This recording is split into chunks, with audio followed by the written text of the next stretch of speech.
Corey White here with another day in the life of an EH&S consultant. Today, I'm going to show you how I determine if a space is considered a confined space per OSHA and whether that confined space is a permit-required confined space or a non-permit required confined space. Let's get into it.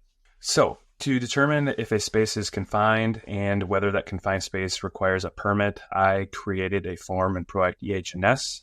I created the form through going into the form builder and creating a confined space analysis form.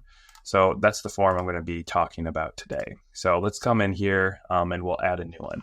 So first off, having the confined space description is really important, as well as the size and location of the entry point. And then from there, we're just going to go through the characteristics of the confined space.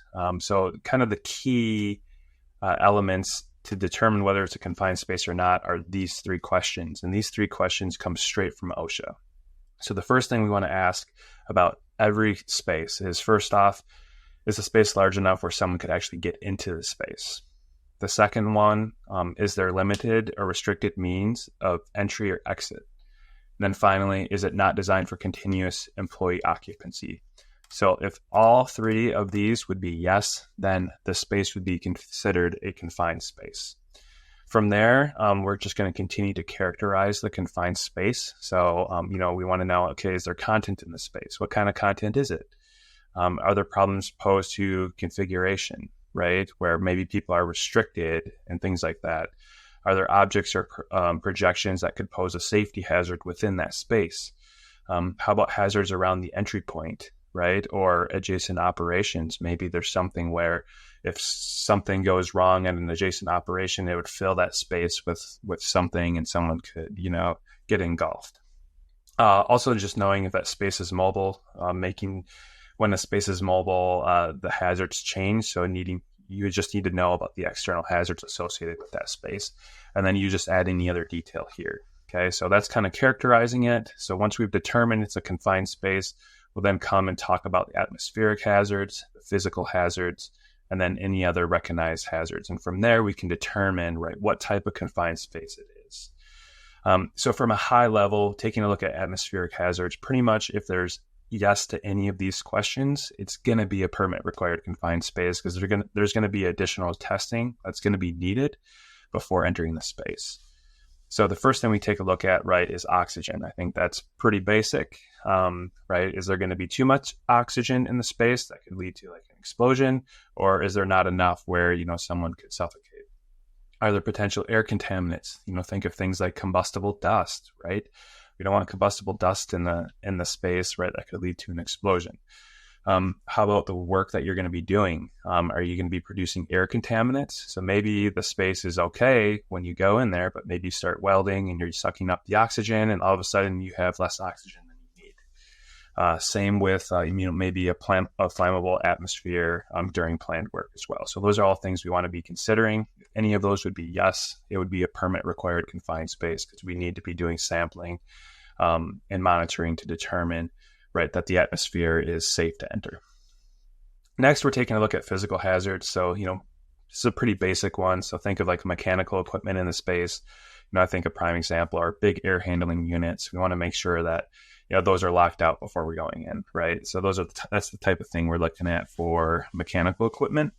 Any hazards posed with portable equipment taken into the space. Again, this determines what type of work we're going to be doing in that space. And from there, we can determine whether we need any other additional safeguards as well. The next one is potential for engulfment, right? Is this like a silo or something where you can go in, and if someone doesn't know, they can dump a bunch of stuff on you. It can crush you. Are there any hazards posed by the interior surface where entrapment or asphyxiation could occur? Again, we just want to make sure that we can't like slide down a chute or something, get trapped there, and you keep on getting farther and farther and farther stuck as you continue to breathe. That's kind of what that's talking about. And then just any other hazards as well. Finally, we'll just take a look at other recognized hazard, right? Think of things like noise, right? If we're going to be like grinding or cutting in a confined space, obviously the noise is going to be amplified. We're taking a look at radiation, and then just any other hazards that haven't been listed on the document. From there, what we can do is we'll do a confined space determination. So the question you need to ask yourself is this: is it possible to isolate all of the hazards before entry?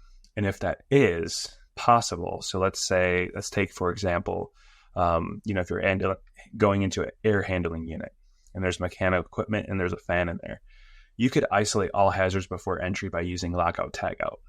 And so what you could do is you can make a determination then that space is no longer considered a confined space because, we are a permit required confined space because we've locked that energy source out. So that's what that question is talking about. But if you can't do that, if you can't isolate all the hazards before, then it's going to be a permit required confined space. So that's where we can make a determination here. Okay, have the hazards been eliminated? Okay, non-permit. For permit required, are hazards controlled but still present? Yes. Okay, then that would be a permit required. So those are the two differences. That's the main differences between the two types of spaces, permit and non-permit. And this is the hazard assessment form, or the analysis form, that I use to determine what process we need in order to enter these spaces safely. Thanks for watching.